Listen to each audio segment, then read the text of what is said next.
how's it going? So for this video, what I'm going to do is I'm going to go through the diagnostics process along with replacing a wheel bearing. So as we're driving this truck, it's a 2015 Ram truck, 1500. We can hear a groan at speeds.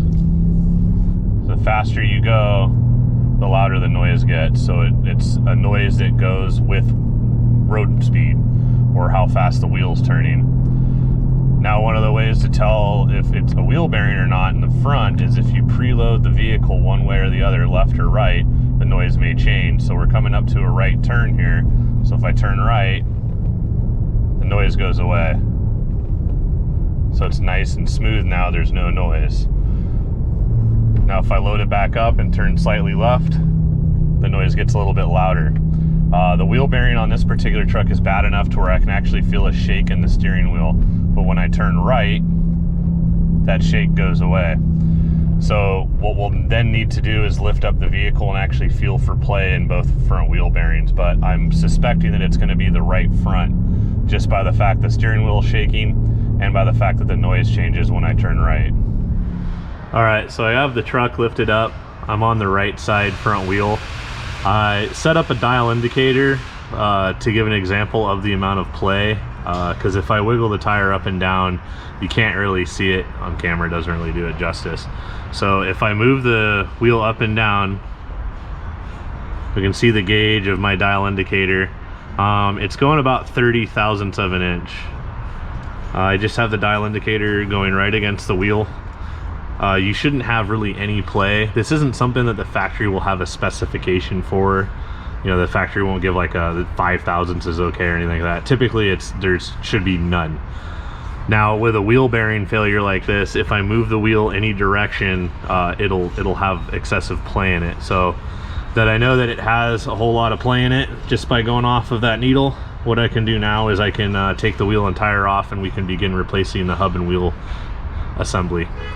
I'm going to start by removing the brake caliper, having it hanging up to prevent the brake line from fatiguing, removing the rotor, and then removing the 3 21mm bolts that hold the hub to the spindle, and then tapping it off to break the rust barrier to get it off. Alright, so I have the old hub and wheel bearing assembly and the new one. Our old one, it's real gritty when you try to turn it, and you can actually, if you get to the right position, you can actually hear the roller ball bearing in one of these is loose in the cage. So this is just a double roller ball bearing that's inside of this. It's an all-one unit with the hub face for the wheel. So the new one comes with the unit bearing and the hub assembly. It just bolts right up. They do come with a speed sensor. The nice thing with having a speed sensor is we know that this speed sensor is accurate for the tone wheel that's inside of this. I left it attached on the truck for right now. I find it's a little bit easier because these can get rusted on. You can see there's that big rust slip, that it's easier to fight these off without having the speed sensor in the way. So it just is a matter of going through and undoing the wire clips to get the speed sensor out. So we'll install this new one and then test drive the vehicle. So I hit the hub surface with a wire wheel just to clean up off all the rust. I then go through and remove the old ABS sensor, the wheel speed sensor, and then use a little bit of white lithium grease to aid in installation as well as prevent rust from forming in the future. This is a hard part, trying to get the backing plate and the hub in one assembly all as one.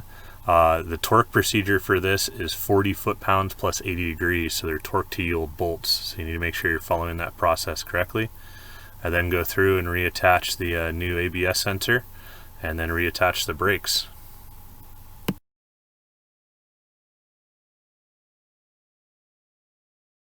Alright, so I got the wheel bearing installed, torque to spec, tire and wheel back on, and test driving the vehicle. It's nice and quiet. The only noise that this truck's making now is it does have fairly aggressive mud tires on it, so those will make a bit of a groan noise, but other than that, there's no shake in the steering wheel when I turn right or left, and there's no audible grinding noise that you can hear while you're driving around the truck at any speed. So this truck's good to be delivered to the customer. Other than that, I appreciate you all taking the time to watch the video, and I'll see you in the next one.